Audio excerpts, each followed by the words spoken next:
है और ताकत है और पीएम मोदी उनको हिलाना चाह रहे हैं लेकिन फेल हो जाएंगे। देखिए, महाराष्ट्र का मामला मैं इसके बारे में ज़्यादा कुछ नहीं बोल सकता हूँ। उसका जवाब तो हमारे महाराष्ट्र का नेता देंगे। लेकिन शरद पवार की ताकत मालूम हो गई और अब उनकी भी उम्र 82 साल हो गई, तो कहते हैं कि तिनके से खड़ा करेंगे पार्टी को, तो वो उम्र ख़त्म हो गई पार्टी को खड़ा करने की। लेकिन बाकी क्या हुआ महाराष्ट्र में और क्या स्थिति है, इसके बारे में वहीं के नेता कुछ इस पर टिप्पणी कर सकते हैं। दूसरी तरफ आप हमेशा से मुद्दा उठाते रहे हैं कि जो स्कैम हुआ था नौकरी के बदले ज़मीन लेने का, उसमें सीबीआई ने कल चार्जशीट फाइल किया, उसमें तेजस्वी यादव का नाम है। लेकिन इसको लेकर आप क्या चाहते हैं कि बिहार में किस तरह का एक्शन हो? क्योंकि नीतीश कुमार जब थे तो कभी कार्रवाई की बात की थी। नहीं, देखिए, करप्शन के मामले में राज्य के उप मुख्यमंत्री पर चार्जशीट फाइल हुई है और जब लालू यादव पर चारा घोटाले में आरोप पत्र दाखिल हुआ था तो यही नीतीश कुमार, ललन सिंह थे जिन्होंने इनके इस्तीफे की मांग की थी। ये पता लगा कि लालू यादव ने इस्तीफा नहीं दिया। और ये जो ज़मीन के बदले नौकरी का जो मामला है, रेलवे की नौकरी, ये तो सारा मामला ललन सिंह का उठाया हुआ है। 2007 में जब मनमोहन सिंह प्रधानमंत्री थे तो स्वर्गीय शरद यादव, ललन सिंह, इन लोगों ने मिलकर ज्ञापन दिया था, दस्तावेज़ दिए थे और कहा था कि सीबीआई की जांच हो। लेकिन सीबीआई की जांच हुई नहीं क्योंकि लालू उस समय रेल मंत्री थे। तो ललन जी के दस्तावेज के आधार पर कार्रवाई हो रही है और अब आपने हाथ मिला लिया, आप गले मिल गए लालू यादव से, इसका मतलब कि आरोप ख़त्म ही ना हुआ।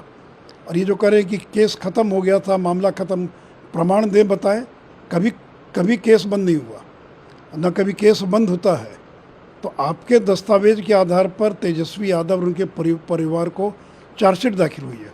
और सवाल तो ये कि जो आरोप लगे उसका जवाब दीजिए ना, कि ये सच नहीं है कि हृदयानंद चौधरी जो पटना के अंदर 4th ग्रेड एम्प्लॉई है रेलवे के, इन्होंने अपनी पटना शहर की कीमती 70 लाख की ज़मीन हेमा यादव और राबड़ी देवी को दान दे दिया और उसके बदले में उनको नौकरी मिली।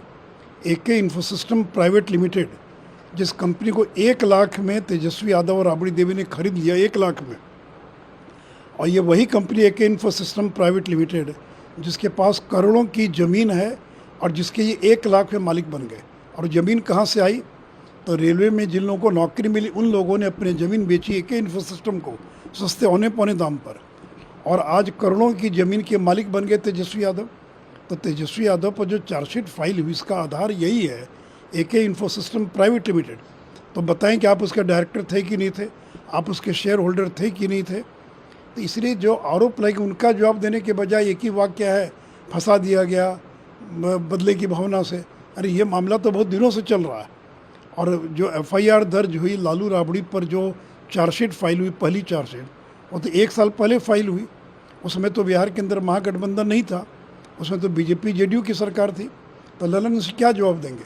जिन लोगों का यही चरित्र है कि आज आरोप लगाते और कल अपने स्वार्थ के लिए हाथ मिला लेते हैं, उनको तो इन मुद्दों पर बोलने का कोई अधिकार नहीं है। आज लालू परिवार की जो दुर्गति हुई है उसके पीछे कोई अगर एक व्यक्ति है तो वो ललन सिंह है। लेकिन आज उनकी दोस्ती हो गई लालू यादव से तो उनको क्लीन चिट दे रहे हैं। लेकिन ललन सिंह ने वीडियो जारी करके कहा है कि ये तो होना था, ये तय था, क्योंकि जैसे ही महागठबंधन की सरकार तो होना ही था ना। तो आप फंसा रहे हैं। अरे भाई, ये तो 1 साल पहले का है ना भाई। ललन सिंह बताइए, एके इन्फोसिस्टम का क्या मामला है भाई? ललन सिंह जो वीडियो जारी कर रहे हैं तो कहीं पूछिए ना कि राबड़ी देवी, मीसा भारती पर जो चार्जशीट फाइल हुआ वो गठबंधन बनने के पहले हुआ कि बाद में हुआ? और एके इन्फोसिस्टम कंपनी के बारे में क्या कहना है ललन जी को, पूछ लीजिए कि आज उस कंपनी के पास करोड़ों की ज़मीन है और उस कंपनी के मालिक कौन है? तो तेजस्वी यादव हैं। 1 लाख में उस कंपनी के शेयर खरीद लिया, डायरेक्टर बन गए और पूरी कंपनी को कब्जे में ले लिया। तो यही तो उनको तरीका था कि बंद पड़ी कंपनियों पर कब्जा करो और उसके माध्यम से अवैध ज़मीन की खरीद फरोख्त करो।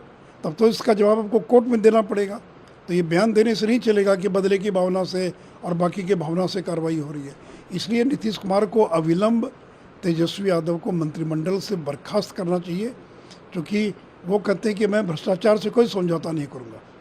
तो आपकी परीक्षा है, आप भ्रष्टाचार से समझौता करते हैं कि नहीं करते देखना है। आप बर्खास्त कीजिए।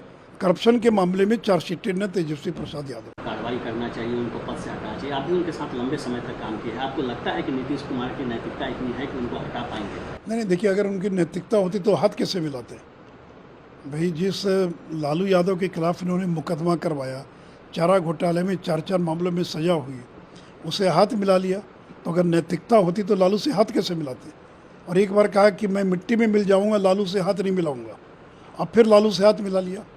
तो जिनकी नैतिकता यही है कि भ्रष्टाचारियों से जब आवश्यकता पड़ी हाथ मिला लिया, तो वो क्या कार्रवाई करेंगे? इसलिए मुझे तो कोई उम्मीद नहीं कि वो कार्रवाई करेंगे।